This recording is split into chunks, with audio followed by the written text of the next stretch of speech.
Welcome to The Explainer. You know, today we are unpacking a really fascinating event that happened over a millennium ago, yet it's still sending massive shockwaves into our modern world.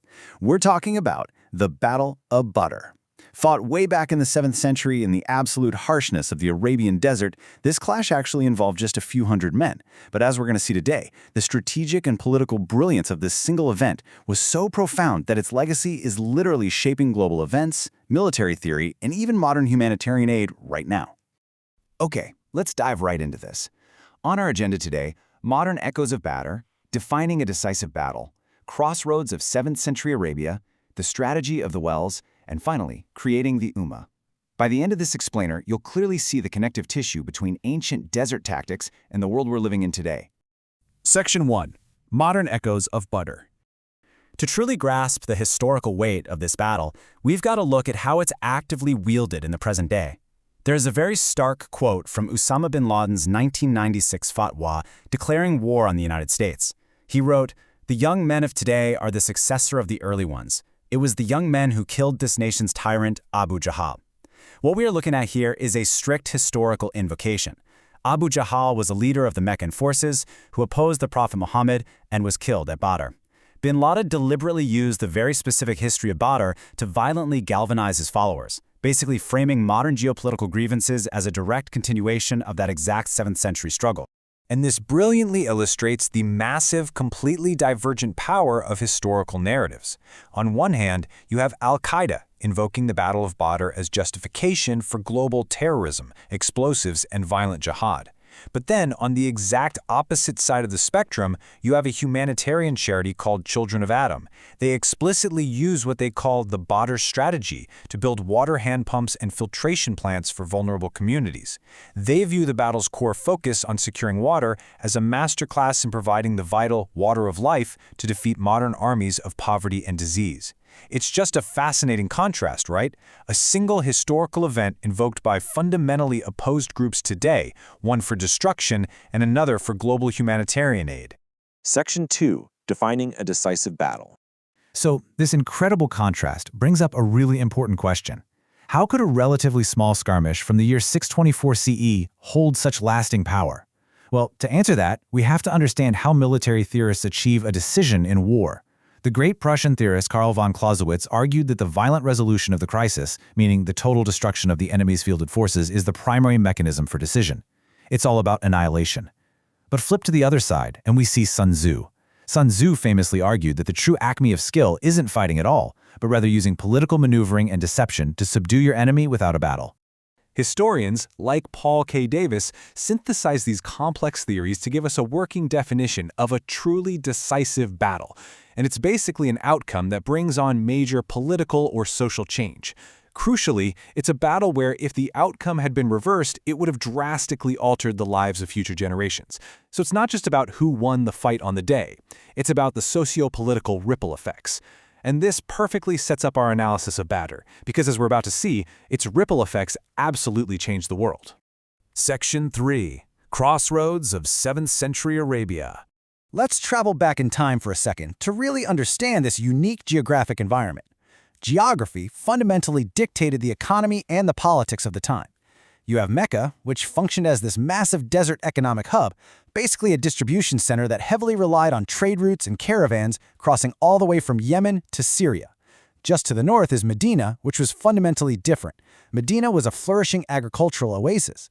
These two cities were essentially islands in a giant sea of desert, and their differing economic engines created these distinct political and social tensions that served as the entire backdrop to the conflict. But we have to remember, it wasn't nations operating in this geography. It was tribes. Take the incredibly complex family tree of the powerful Quraysh tribe of Mecca, for example. Political power in 7th century Arabia wasn't held by centralized states with hard borders and standing armies. No, it was held by intricate webs of tribal allegiances. The Quraysh maintained their absolute dominance over the region through incredibly shrewd economic networking and military protection pacts. You gained your social standing and security strictly through your paternal kinship lines and tribal solidarity. And that tribal structure was governed by intense cultural norms. Survival in this harsh environment relied on absolute tribal solidarity. There was no overarching police force, So security was maintained through a fierce expectation of honor and revenge, known as the blood tax. Basically, if someone from another clan killed your clan was strictly obligated to exact identical retribution. This eye-for-an-eye mentality often trapped tribes in endless, bloody cycles of violence. Furthermore, the pre-Islamic mindset viewed death as just an unavoidable fate. But as we'll see, Muhammad would later transform this concept of fate into religious martyrdom, giving his followers a deeply powerful new motivation. Section 4. The strategy of the wells. All right, with that cultural and geographic context in mind, let's shift our focus directly to the battlefield of Badr. In this unforgiving environment, survival totally dictated the tactics of the fight. One of the most fascinating aspects of Badr is how it highlights the Islamic principle of Shura, or consultation. When the Muslim army arrived at the valley, the Prophet Muhammad initially chose a specific spot to camp. However, a scout and desert geography expert named Hubab ibn al-Munir approached him and respectfully asked, "Is this position divinely decreed, or is it a matter of military strategy?" When he was told it was human strategy, Hubab suggested a much better location, and Muhammad immediately accepted this advice. This demonstrates a massive shift in leadership style for the era, prioritizing expert military advice and regional geography over personal ego. So the crucial point here is how this advice translated into action on the actual battlefield. Hubab's brilliant maneuver was to move the Muslim army to the well closest to the approaching Meccan forces. They occupied it to ensure their own constant supply of hydration, and then, here's the kicker, they filled in or covered all the remaining wells in the valley. This was an absolute masterstroke of logistics. Think about it, in heavy armor under the unforgiving Arabian sun, dehydration is a silent killer. This strategy effectively weaponized the desert itself against the exhausted Meccan army. But securing the water was really just the beginning. The tactical execution by the vastly outnumbered Muslim force was remarkable. I mean, they had only 70 camels and 2 horses for 313 men. That's it. So they efficiently rotated riders just to conserve energy. Once on the battlefield, instead of fighting in the disorganized, chaotic tribal clusters that were standard for Arabs at the time, Muhammad organized his men into highly disciplined, prayer-like ranks known as saf. They maintained strategic silence, broken only by this rhythmic, intimidating chant of Ahad, Ahad, the One, the One. This disciplined formation and intense psychological warfare made the small Muslim force appear vastly larger and almost invincible to the disorganized Quraysh. Section 5. Creating the Ummah. Now let's move on and see how this builds from a brilliant tactical victory into a massive world-altering political shift. The decisive nature of Badr wasn't just the military win.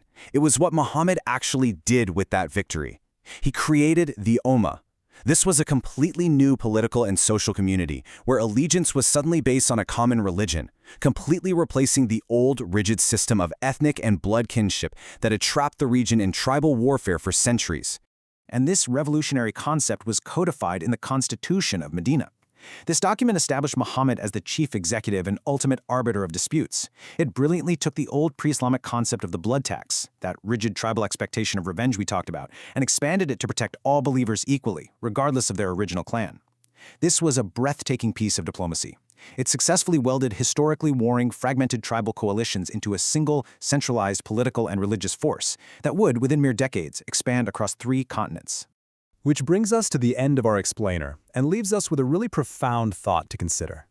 If a 7th century battle over desert wells can simultaneously inspire the rhetoric of modern global warfare and the life-saving strategies of modern charity, what other ancient histories are secretly shaping our world today? The Battle of Badr shows us that history is never just stuck in the past. It's a living, breathing blueprint that is constantly being redrawn in the present. Thank you so much for joining me to explore this incredible topic. Keep questioning, keep learning, and I'll see you in the next explainer.